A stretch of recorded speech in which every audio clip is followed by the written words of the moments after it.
आगे बढ़ेंगे। सर एक मिनट, वो मेटलॉइड्स वाली स्क्रीन दिखाइए ना।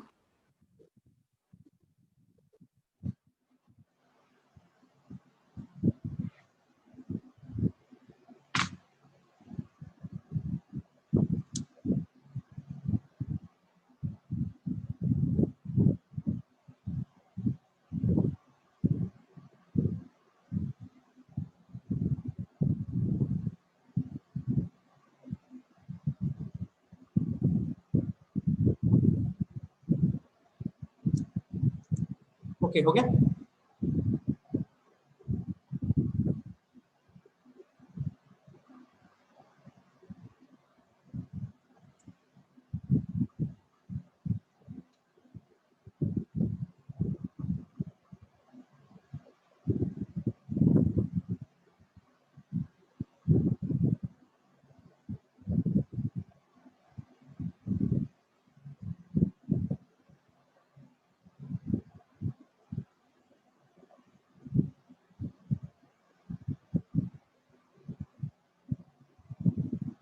मुझे भेज दो अरमान, कौन सी तुम्हारे पास है periodic table.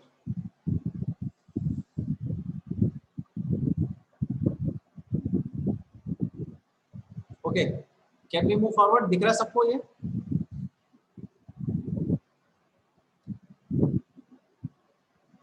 Periodic trends in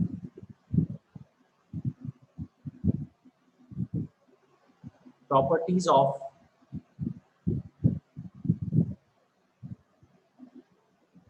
elements. Periodic trends in properties of elements. सबसे पहला एटॉमिक रेडियस। तो अब अपन क्या करने वाले हैं, एक एक जो प्रॉपर्टीज है वो पूरे पीरियड में कैसे वेरी करेगी, पहले डेफिनेशन देखेंगे और फिर उसको पूरे पीरियड में कैसे वो वेरी करेगी उसको हम देखेंगे। एटॉमिक रेडियस क्या होती है, इसको थोड़ा सा लिख ले, 2 line. Since atoms rarely exist in free state, hence actual atomic radius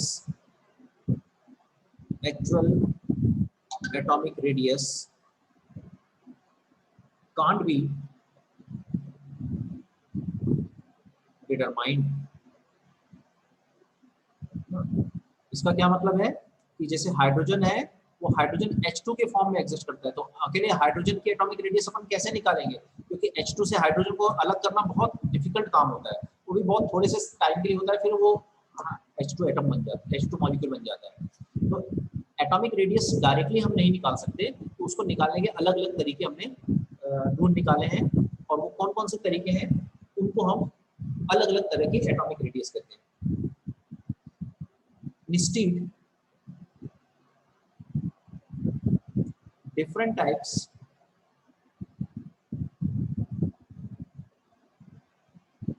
of atomic radius is calculated। कौन कौन सी है देखते हैं। तो जो पहली एटॉमिक रेडियस है वो कहलाती है covalent radius.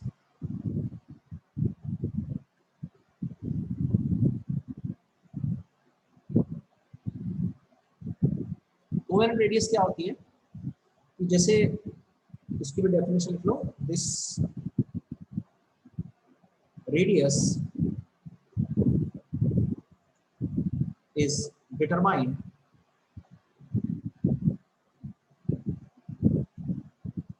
if a single covalent bond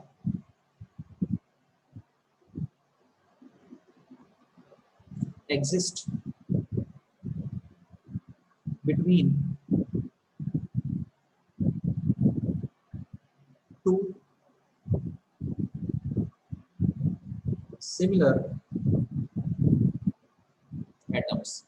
अगर दोनों सिमिलर एटम्स हैं, जैसे अपने पास ये एक एटम है, ये इसका न्यूक्लियस है, ठीक है, ये दूसरा एटम है, बिल्कुल सिमिलर एटम है दूसरा ये वाला, ये इसका न्यूक्लियस है, और इन दोनों के बीच का जो डिस्टेंस है ये भी वही एटम है, दोनों दोनों सेम एटम, जैसे H2 हाइड्रोजन का, जैसे इनके बीच का जो डिस्टेंस है डी ए से शो हो रहा है। ए मतलब दोनों एक है ना, इसलिए डी ए।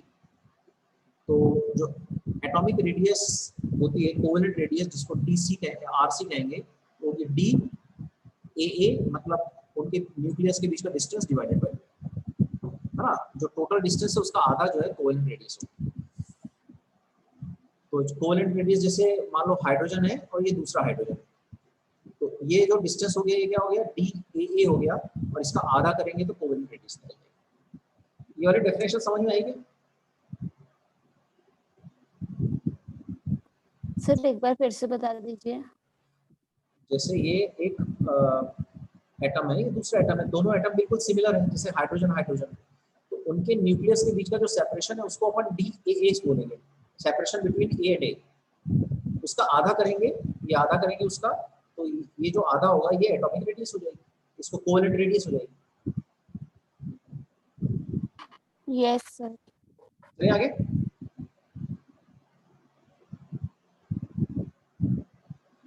चलेंगे आगे। Yes sir.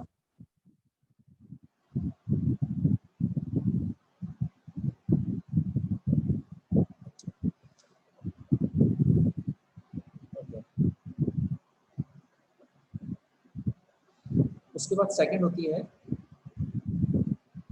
Metallic radius.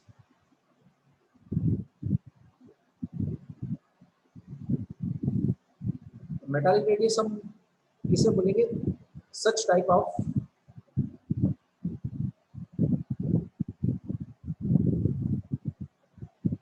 Radius is calculated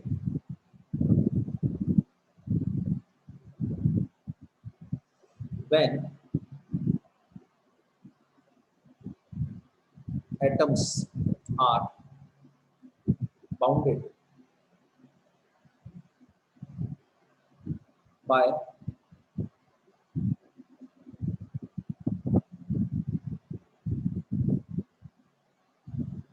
metallic bonds।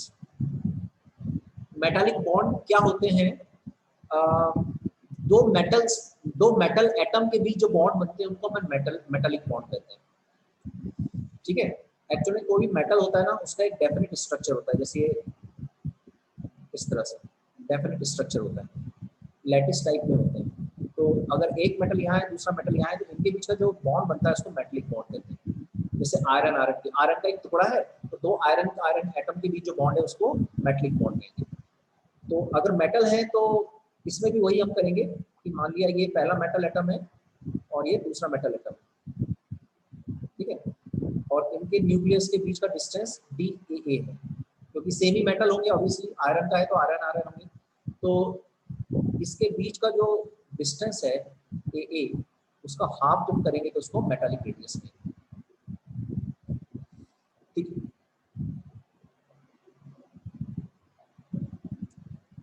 Definition सबकी पता होनी चाहिए।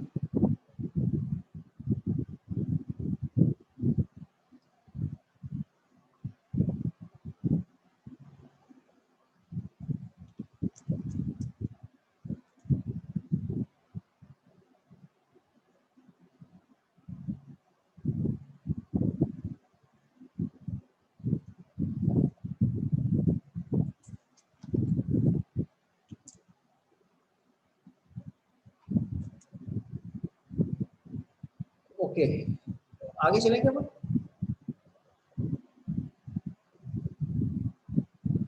आगे चलें। तीसरी होती है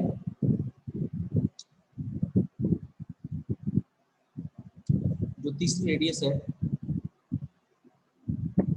वो कहलाती है wander wall radius. radius.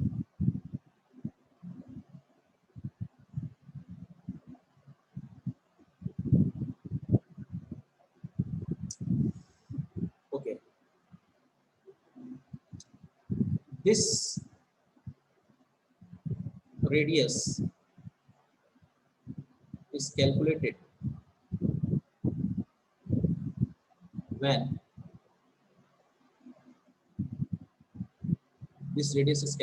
when two molecules are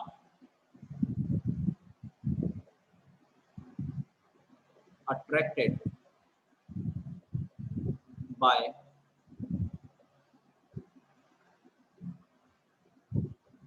van der Waals force.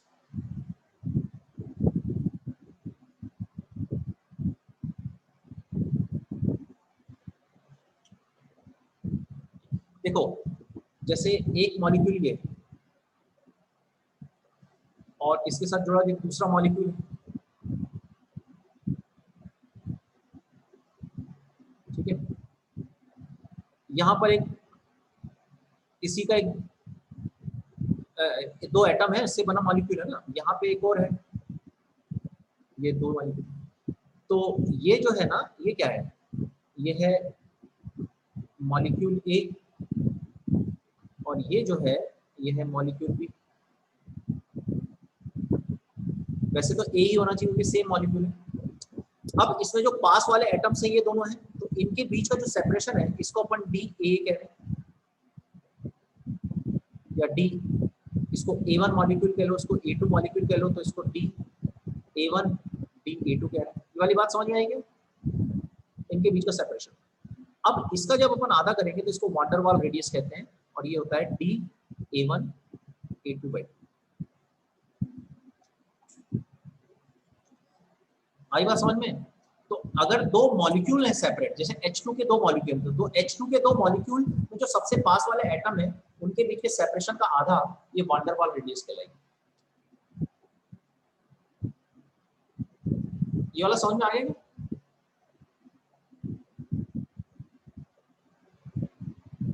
अब आप बोलेंगे वान डेर वाल रेडियस की जरूरत क्यों पड़ती है? तो for noble gases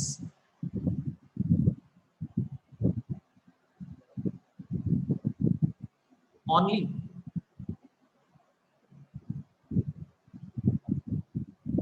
van der Waal radius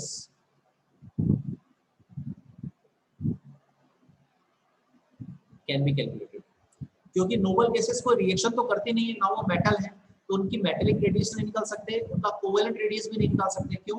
क्योंकि जो नोबल गैसेस है वो रिएक्ट नहीं करती तो कोवेलेंट बॉन्ड भी नहीं बनाती, इसलिए उनकी केवल कौन सी रेडियस निकाली जा सकती है? वान डेर वाल रेडियस निकाली जा सकती है।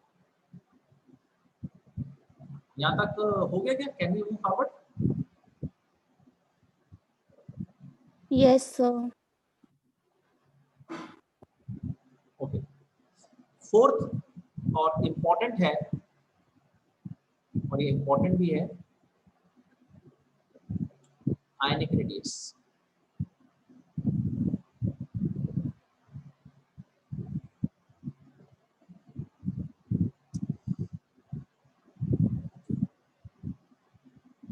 The radius of an ion is called ionic radius। तो किसी भी आयन की जो रेडियस होती है उसको आयनिक रेडियस कहते हैं। अब जरा एक चीज और देख लो यहाँ पे, जैसे ये यहाँ पे है ना, न्यूक्लियस में चार्ज, मान लो यहाँ पे बहुत सारे इलेक्ट्रॉन होंगे, इसके अंदर भी इलेक्ट्रॉन है, यहाँ पे भी इलेक्ट्रॉन होंगे बहुत सारे। अब क्या हुआ, ये इलेक्ट्रॉन निकल गया, निकल जाएगा तो क्या बचेगा? यहाँ पे कैटायन बचेगा, बचेगा ही नहीं, कैटायन बचेगा। लास्ट वाला इलेक्ट्रॉन निकल गया अकेला तो एक कैटायन बचेगा।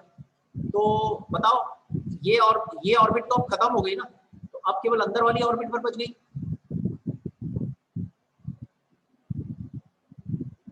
इससे क्या होगा, जो कैटायन होगा, जैसे सोडियम है, ठीक है, तो सोडियम का जो कैटायन होगा उसकी आयनिक रेडियस सोडियम एटम से कम होगी। ये वाली बात समझ में आती है? क्या ये वाली बात समझ में आई?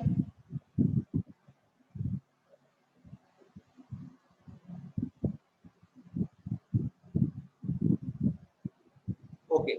और अगर क्लोरीन है, जैसे हाँ ये क्लोरीन है मान लो, अब यहाँ पे इलेक्ट्रॉन है, क्लोरीन में कितने इलेक्ट्रॉन होते हैं, लास्ट ऑर्बिट 7 इलेक्ट्रॉन। अब ये क्लोरीन है, अब अगर इसमें हमने क्या किया,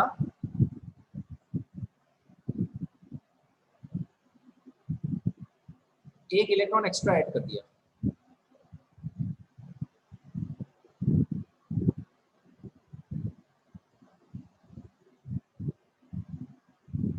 तो अब देखो यहाँ क्या हो जाएगा, रिपल्सन बढ़ जाएगा इनके बीच, इनके बीच जो है रिपल्सन क्या हो जाएगा, इंक्रीज हो जाएगा ना। पहले 7 3 3 6 और एक 7 का रिपल्सन था, अब क्या हो जाएगा 3 3 6 और 2 8 का रिपल्सन हो जाएगा। तो रिपल्सन बढ़ने से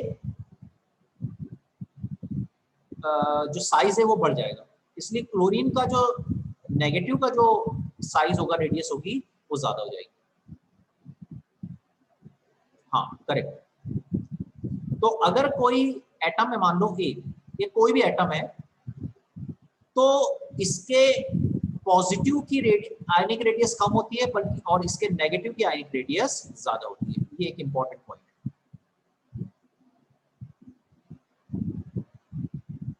ओके, जैसे मैं आपसे पूछूं कि मैग्नीशियम है, मैग्नीशियम प्लस है और मैग्नीशियम 2 प्लस है, इसमें सबसे ज्यादा और सबसे कम किसकी होगी, सबसे कम आयनिक रेडियस किसकी होगी, सबसे कम किसकी होगी?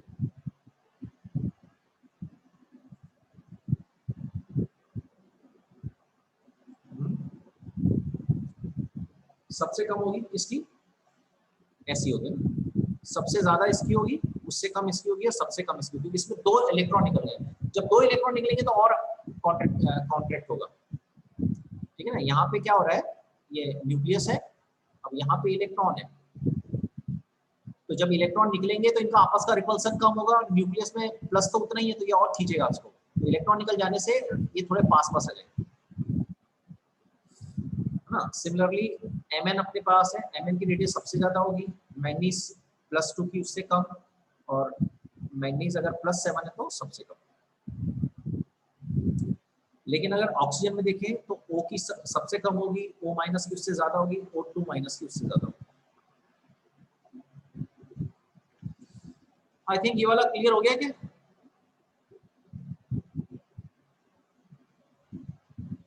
क्यों, ये क्लियर हो गया क्या? आयनिक रेडियस का ये वाला पार्ट क्लियर हो गया?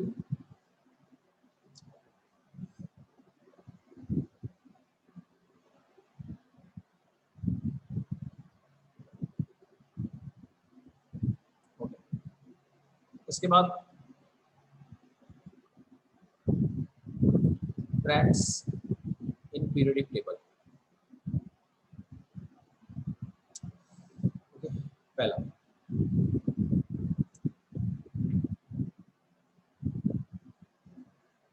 all atomic radius show similar trends in periodic table. Similar मतलब सभी, जो मैं आयनिक रेडियस के बारे में कहूंगा वही मेटेलिक रेडियस के बारे में ट्रू हो जाएगी, वही वान डेर वाल्स रेडियस के बारे में ट्रू हो जाएगी। Second,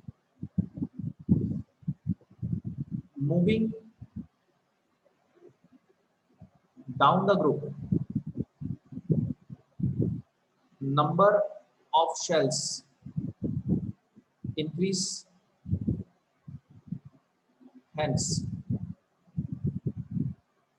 atomic radius increase. जितना नीचे जाएंगे उतने नंबर ऑफ शेल बढ़ते जाते हैं ना, नंबर ऑफ पीरियड बढ़ते जाते हैं, नंबर ऑफ पीरियड बढ़ेंगे तो साइज बढ़ता जाएगा, तो एटॉमिक रेडियस नीचे जाने पर, ग्रुप में नीचे जाने पे बढ़ती है। तीसरा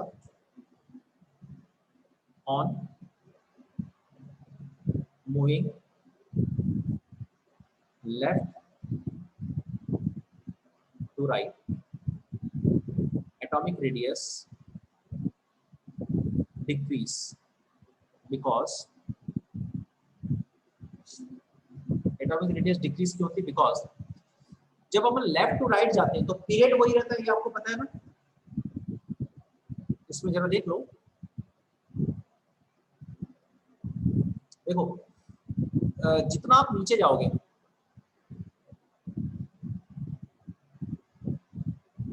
यहाँ फर्स्ट पीरियड है, यहाँ सेकंड पीरियड है, तो पीरियड बढ़ते जा रहा है, मतलब एक पीरियड है यहाँ पे, 2 पीरियड है यहाँ पे, 3 पीरियड है, तो साइज बढ़ता जा रहा है नीचे जाने पे। लेकिन अगर एक ही पीरियड, एक ही साइज यहाँ पर एक ही पीरियड में अगर आप चलोगे तो नंबर ऑफ पीरियड तो वही रहेंगे। जैसे इसमें कितने पीरियड है? 4 पीरियड, तो 1 2 3 4 पीरियड।